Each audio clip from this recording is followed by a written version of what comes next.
Hello and welcome to a Retro Maniac review of Nintendo World Championship NES Edition. This is the deluxe physical set. It is very shiny. I was lucky enough to find one of these at my Target. It was one of two left. So they're getting pretty scarce. Hopefully if you guys are looking to pick this up still, you won't have to pay eBay prices. So good luck to y'all hunting this down. We're gonna go ahead and open this up and show you what's inside. So I got my trusty scissors. We're gonna go ahead and cut this seal off and carefully open up these flaps if I can. And we'll tilt it forward to show you. And let's get all this stuff out and take a look at it. So we got a mystery box. We'll go ahead and figure out what that is in a minute. The actual physical game, World Championship NES Edition. There's the back. Sweet, can't wait to play that. And we got the gold card, the reason why I bought the set. It comes in one of these old school sleeves. Wow, I'm getting flashbacks of opening old Nintendo games. Alright, this is the back, and oh, it looks like we have some 8-bit symbols. I'm guessing these are the games you play? I don't know. And let's go ahead and put that back. And we have one more thing. It looks like another mystery box. So here's everything you get all laid out in a row with the plastic removed. Let's check it out. So here is the physical game itself again without the plastic. Let's open it up and see the inside. Cool, looks like we have a nice graphic of all the various games you can play. Hey, Frog Mario. And the game card is right there. Let's close it back up, and there's the back of the box. Okay, here is the gold cart, and I'll remove it from its sleeve again. This time the plastic has been removed. You can see its shininess in all its glory. Let's go ahead and turn it around and take a closer look at these symbols again. And the question you have all been wondering, is it an actual game cartridge? Can you play it on an NES? No, you cannot. It is just for show. It does not have any type of computer board in the cartridge, unfortunately. But will it look cool in your NES? Let's find out. So here is my top loading NES. Let's go ahead and get this gold Zelda cart out. And we'll go ahead and grab the World Championship cartridge.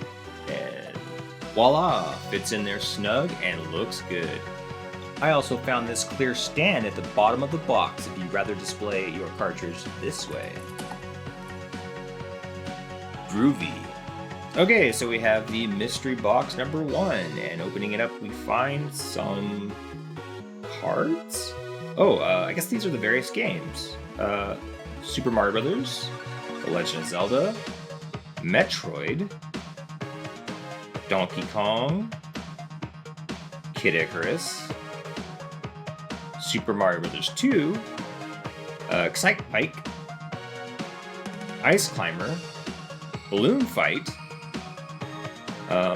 Super Mario Bros. 3, The Adventures of Link, and Super Mario The Lost Levels. And oh wait, Kirby's Adventure also is in there, sorry. And the backs of these cards are quite nice too. I would have realized this if I bothered to check while filming. And here's Kirby's, yay. So moving on to Mystery Box 2. Alright, let's get this bad boy cracked open. And it looks like we have a set of pins that you can actually wear. Wow, these are cool. That's a nice surprise. So here we are actually in game, and we're gonna go ahead and get this party started.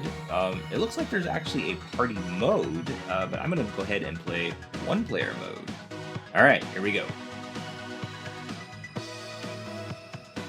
Between the late 80s and early 90s, NES championships were held all across the world.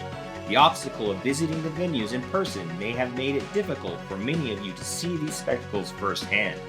And some of you faced an even greater obstacle, not yet being born. That's hilarious. That's why we brought the championships to you. Now you can experience the thrill of competition against players from around the world. This is Nintendo World Championships NES Edition. So it looks like I gotta choose a player icon and a nickname, and I use coins. Gotcha. Okay, so it looks like I have some Super Mario Brothers icons, and down here, Legend of Zelda icons. Oh, I should be the old man. That would be ironically hilarious. So at this point, there was just too much to choose from, so I just went with the Mario holding the turnip. And then for my hype tag, I thought once a reset button for life was pretty funny, but I had to go with Plays with Power as a shout out to Nintendo Power. And then ask you the impossible to choose your favorite NES or Famicom game from a list of all of them in alphabetical order, I believe.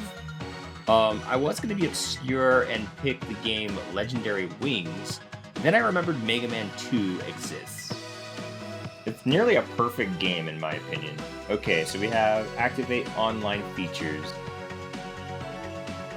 Alright, so we're loading into the game, and it looks like we're starting off at Speedrun Mode. Become a speedrun master by practicing the challenges offline. Your fastest clear times will be saved. The coins you get for playing can be used to unlock more challenges. Challenge number 1, Super Mario Bros. 1-1. Alright, here we go. And I died, but it rewinds it. That's interesting. And I guess I'm supposed to grab the mushroom. We can do better than that. 3, 2, 1, break the targets! Oh god. Hop, get that please, and jump up. Alright, moving on to The Legend of Zelda, Challenge 1, Don't Go Alone. Enter the cave. It's dangerous to go alone. Take this. So at this point, I just decided to go down the list of games and complete the first of each of the challenges. So here's where I got my first S rank, which actually made me ponder the idea of going back and trying to get S rank for all the individual challenges. But I'm not too great at Excite Bike, and I kind of hate ice climbers, even though I managed to get the S rank for that first challenge. And then I'm not too fond of Balloon Fight either, so, but luckily some better games came along with Super Mario Bros. 3, which is one of the best games ever made. And then there's the quintessential Zelda 2, The Adventures of Link, which basically started the Nintendo craze amongst myself and my friends in elementary school. And I actually didn't know Lost Levels existed until Super Mario All-Stars. Oh, and let's not forget about Kirby. Woo! I'm kidding, Kirby fans. So the next mode I tried was Survival Mode. What is Survival Mode? This is an elimination match against the ghost data records of players from around the world. So I first tried the Silver Division, where it paired me up with a bunch of different players, and the first challenge was actually from Metroid, Up and Out, where you had to continuously hop upward without being hit, or, I mean, you could be hit, but you didn't want to get hit, it would slow you down. I zoomed in here so you could see my screen a little bit better. It's actually kind of hard to see your screen while you're playing, but I'll go ahead and cut to the end here. Someone had already claimed first, but I managed to sneak in there with second place. So it eliminated everyone but the top 4 players of that last challenge, and in round 2 it was Mush Zoom, which is the very first challenge in the game, which is surprisingly difficult to master.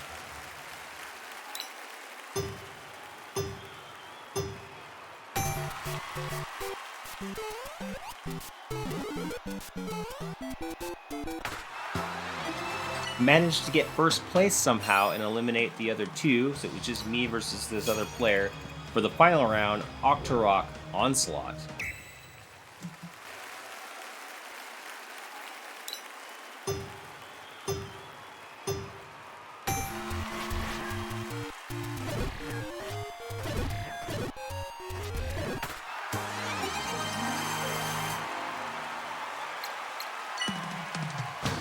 Alright, so there we have it. I managed to come out on top and get the silver trophy and have that victory celebration screen. Also managed to complete the gold division and get a victory there, first place. Fun mode. I highly recommend it. So then we come to the World Championships, which is the main event of this game. Compete for world rankings. And you have your list of events here. It's pretty much the same list from the survival mode each week. And basically what you're doing is you're grinding these particular challenges until you get the best time possible that you would like to submit to the leaderboard. So I basically just grinded until I got S rank and then submitted for each one. So here's where I'm gonna rant a little bit. I think Nintendo honestly dropped the ball with this mode. This is my biggest criticism of this game so far. I get why they did it this way. It kind of makes you feel like an official speedrunner. You're at home, you're trying to beat the record, you're kind of doing things at your own pace and casually getting better and eventually beating that or getting that world record, to be honest. I understand what they did, but how cool would have this been if they took a note from F-Zero 99 and had it where it was an actual event that you enter online and in real time you have to get these good scores. In real time you have to be the best player. That would have just made it so much better, honestly. That would have justified all the other modes. So to make this a proper review of this game, I'll go ahead and say whether you're an old school 80s or 90s kid grown up and you want to revisit these games in a fun, interesting, and unique way, I would highly recommend buying this game. Whether you can find it physically or digitally, go out and get it. And if you're a new school gamer who hasn't had too much experience with these old games, maybe you've played them on an emulator very briefly, or maybe you have played them a whole bunch because your dad lets you play his old games or whatever. Yeah, I would recommend this game to you as well. Okay guys, I thought I was done with this video, but I have to mention this. The final challenge in Super Mario Bros. 3 is called World 1 Wizard. Clear World 1. Do you guys remember the movie Wizard with Fred Savage? It was back in the day. His best friend or this kid that he met or whatever was like the best Nintendo player ever, and he entered a tournament and he ended up being him and some blonde douchey kid with a power glove, where first ever footage of Super Mario 3 was revealed. That's what they got to play. The kid knew somehow about a secret before anybody else. What you're seeing right now, the Castle World 1-1, this kid knew to take the raccoon suit and fly over this wall and go through a secret door and collect a whistle to warp out of World 1 and beat it. Can't go that way? Nintendo, did you even watch this movie? Don't forget to like, subscribe, and leave a comment below, and we'll see you in the next video.